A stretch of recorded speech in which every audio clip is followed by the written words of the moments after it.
பொண்ணு பார்க்க போனப்பலாம் இதுதான் காரணம்னு சொல்லிட்டு இருந்தாங்க. இதெல்லாம் பையனுக்கு குறை சொல்கிறோம் அப்படின்னா அது நம்ம வந்து நான் வீட்டிலலாம் திங்க் பண்ணி அழுதுருக்கேன்.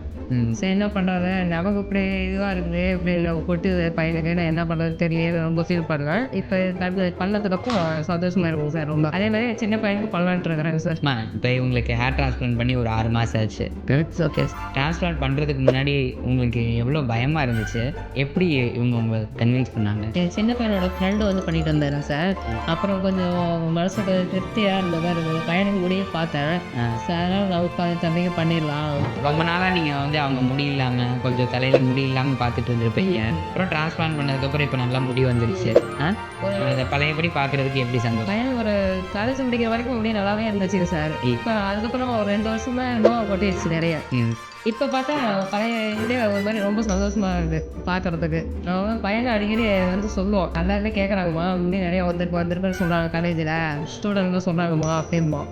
முடி வந்ததுக்கப்புறம் அவனுக்கே ஒரு கான்ஃபிடன்ஸ் ஒரு வந்திருக்கு. எல்லாருமே நல்லா இருக்குன்னு தான் சார் சொல்கிறாங்க மோஸ்ட்டாக.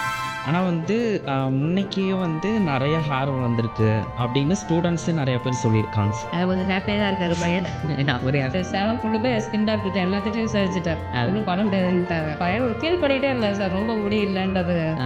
இப்போ வச்சதுக்கப்புறம் ரொம்ப சந்தோஷம். அவங்களும் சந்தோஷமாக இருக்கிறான் எனக்கு பார்க்க சந்தோஷமாக சரி okay thanks. Thanks. Thank you sir.